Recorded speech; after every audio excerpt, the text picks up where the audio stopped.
तो पिछले एपिसोड में हमने देखा था कि लियान उस कर्ज का पता लगाने के लिए पवेलियन में मौजूद काफी सारे पीक मास्टर्स के पास जाता है, जिनसे फाइट करने पर उसे उन सभी के राज पता लग जाते हैं। लेकिन उनमें से कोई भी वो कर्ज यूज करने वाला नहीं था। एट द एंड उन सभी का शक जाता है करंट पवेलियन मास्टर सॉन्ग पर, जो कि बिल्कुल सही था। लिहान जाते ही उसके साथ फाइट करते हुए यह पता लगा लेता है कि इस बंदे की कल्टीवेशन तो कब की खराब हो चुकी है। वहीं अपनी गलती मानते हुए सो खुद को घायल कर चुका था। तभी मोर्टल वर्ल्ड के लोगों के ऊपर एक बड़ी सी मुसीबत आ जाती है। उन्हें पता लगता है कि 3000 साल पुराना एक बीस्ट अपीयर हो गया है। करंट पवेलियन मास्टर सॉन्ग हमारे लिहान से पूछता है कि तुम्हें क्या लगता है उसको पकड़ने के लिए किसे भेजना चाहिए। इस एपिसोड की स्टार्टिंग में दिखाया जाता है कि सॉन्ग का इरादा था कि वो लिहान को सिटी में भेजे, पर लिहान तो सॉन्ग से ही क्वेश्चन करने लगता है कि यहाँ के पवेलियन मास्टर तुम हो, तो फिर इस तरीके का बिहेवियर शो करते हुए तुम मुझसे क्यों पूछ रहे हो? तुम खुद भी तो डिसाइड कर सकते हो ना कि किसे भेजना चाहिए या किसे नहीं भेजना है। ये सुनकर सॉन्ग कहता है कि आप यहाँ के यंग पवेलियन मास्टर हैं, आप पर मुझे पूरा भरोसा है।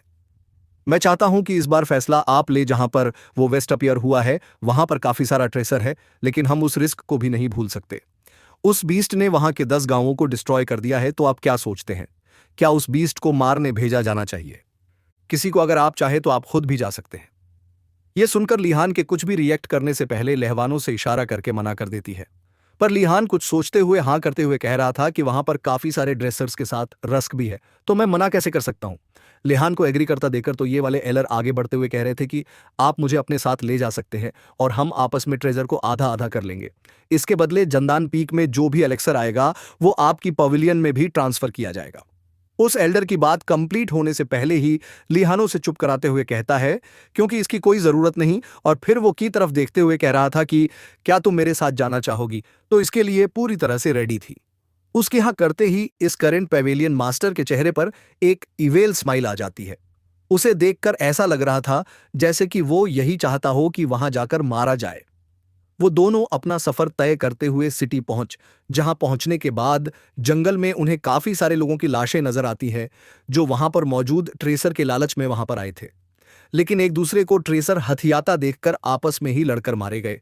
और ये चीज तो लिहान और लहंगा ने भी पता लगा ली थी कि ये लोग तो सच में काफी ज्यादा पावरफुल बंदे थे, लेकिन आपस में ही लड़कर यहां फालतू मैंने तो मरे हुए लोगों के बारे में और भी ज्यादा जानकारी इकट्ठी कर ली थी। जैसे कि ये दो ग्रुप के लोग हैं, तो कहते हैं कि सबसे पहले हमें इनकी मदद से उस पीस का पता लगाना होगा, जिसके लिए लिहान फॉक्सी यानी जेसी से कहता है कि जाओ और अपना काम शुरू करो। वो तो लिहान को चुप कराते हुए कह रही थी कि इसके सामने मेरा नाम मत लो, वरना ये मुझे जान जाएगी। क्या तुम्हें डर नहीं लगता कि अगर इसे पता लग गया कि मैं कौन हूं तो ये मुझे जान से मार देगी?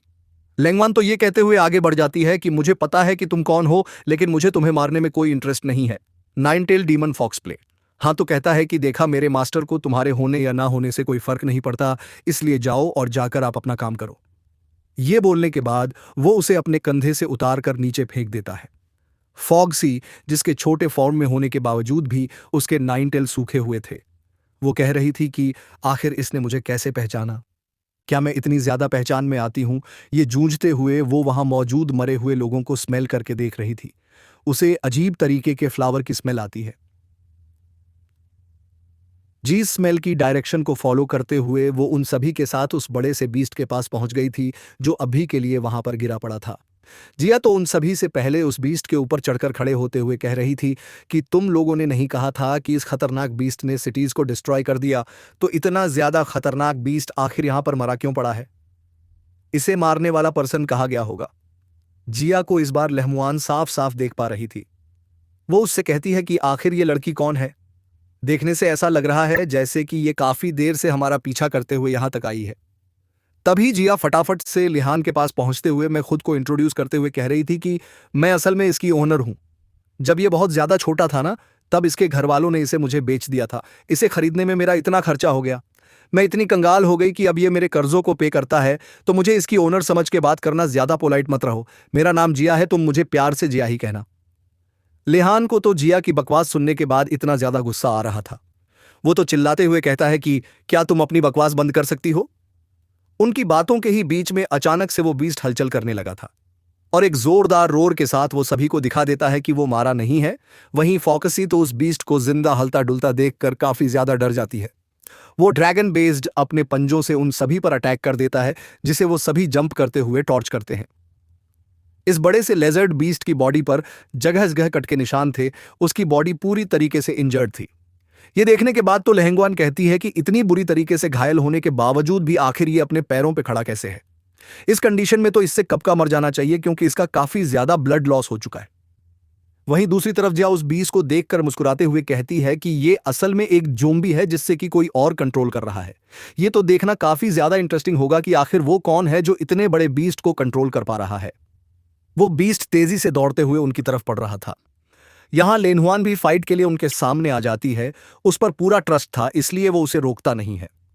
वहीं अपने स्पिरिचुअल अटैक से काफी पावरफुल अटैक उस पर करती है, जिससे वो अटैक उस बीस्ट के चीथड़े उड़ाने वाला था। पर वो बीस्ट उस अटैक को अपने हाथ से रोकते हुए अपने हाथ को ही इंजर्ड कर लेता है और इसके बाद वो मुड़कर अपनी पूंछ से उन सभी पर अटैक करता है। उसके के हमले से बेचारी फॉक्सी बाल बाल खुद को बचाती है। वहीं इसी मौके का फायदा उठाते हुए लेंगवान उस बीस्ट के ऊपर चढ़ गई थी और अब लेंगवान हवा में जाम करते हुए अपनी स्पीच पावर रिलीज करके उस बीस्ट पर फ्रोजन ब्लेड से अटैक करती है। ये अटैक काफी ज्यादा खतरनाक थे। अटैक के दौरान उस बीस्ट की चीखें निकल रही थीं, पर अब भी वो हार नहीं मानता और वहीं लेंगवान ये देखकर हैरान रह जाती है कि इस बीस्ट के स्केल काफी ज्यादा हार्ड है। वहीं वो तो हवा में ही मौजूद लेंगवान पर अपने तेल से जोरदार हिट कर रहा था। लेंगवान को इस बीस्ट के साथ इतना स्ट्रगल करता देकर दिया कहती है कि तुम कैसे मास्टर हो जो अपने स्टूडेंट को मुसीबत में देखने के बाद चुपचाप खड़े हो? क्या तुम उसे उसकी मदद के लिए वहां नहीं जाओगे? ये सुनकर लिहान का कहना था कि उस डिल्यूजन पीक पर इतने सालों से बैठे बैठे इसका दिमाग खराब हो गया होगा। वहां बैठे बैठे भी तो बोर होती थी ना। अब तो अच्छा है कि इसे अपने मसल्स को यूज करने का मौका मिला है। इसलिए मैं चाहता हूं कि ये थोड़ा हिल डुल कर अपनी पावर को जो कि लग गई है उसे अच्छे से यूज करे। यानी को अच्छे से पता है कि लहन इतनी पावरफुल तो है कि वो इस बीस्ट को हरा सके। वहीं दूसरी तरफ हमें लहन को दिखाते हैं जो अपनी स्वार्थ से आइज पावरफुल स्लैश लगाती है। ऑन इस अटैक की वजह से वो बीस्ट वही पूरा का पूरा फ्रीज हो गया था।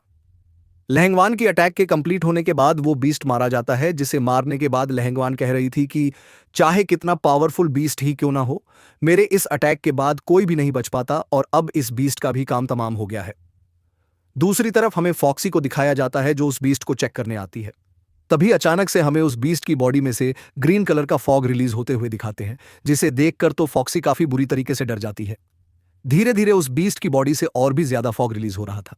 ये देखने के बाद ली फॉक्सी से पूछता है कि आखिर ये किस तरीके का फॉग है। फॉक्सी बताती है कि ये एक तरीके का पॉइजन प्लांट है और तभी मुझे हर चीज में यही स्मेल आ रही थी।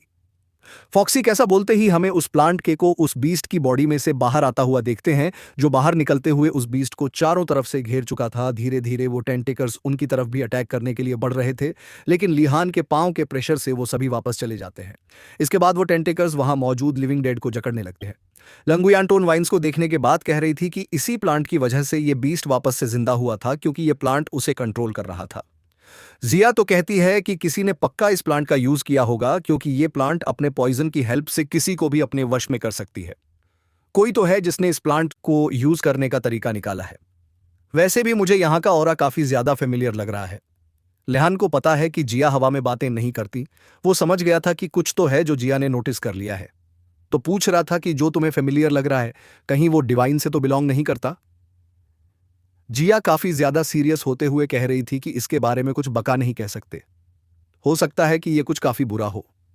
उनकी बातों के ही बीच में वो जगह काफी बुरी तरीके से शेक करने लगती है और जिस बीस्ट को उन्होंने ने मारा, उस जैसे 3 और खतरनाक बीज तेजी से उनकी तरफ बढ़ने लगते हैं। उन्हें देखने के बाद तो लंगोन फाइट के लिए रेडी होने लगी थी,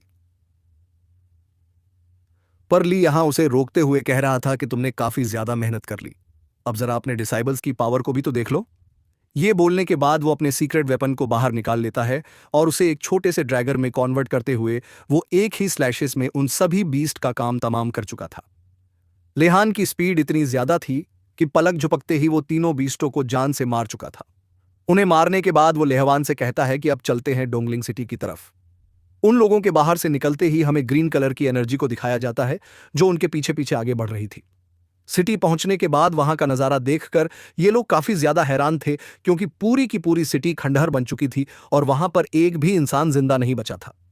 सिटी में आगे बढ़ते हुए लोगों को देखकर कहती है कि जहां भी देखो वहां चारों तरफ की वाइन्स मौजूद है। ऐसा लग रहा है जैसे कि इनकी लेयर्स बढ़ जा रही है और हम उसके डीपर के काफी ज्यादा पास है। फॉक्सी बताती है कि ये प्लांट असल में इन सभी के कॉन्शियसनेस पर जिंदा है और धीरे धीरे अब्जॉर्ब करते हुए खुद को फैला रहा है। लेहान उन सभी से केयरफुल रहने को कह रहा था, क्योंकि ये प्लांट्स जिंदा चीजों पर सरवाइव करता है, इसलिए जब तक वो जिंदा है ये लोग उन प्लांट्स के नजरों में है। ये देखकर तो बेचारी फॉक्स से डरते हुए कह रही थी कि उस बीस्ट को भी इस प्लांट ने ही जिंदा किया, और देखो इसने तो पूरे गांव को तबाह कर दिया। इसका मतलब यह है कि वो 20 असल में इस गांव को तबाह नहीं रहा था, बल्कि ये सारे प्लांट्स तबाह कर रहे थे।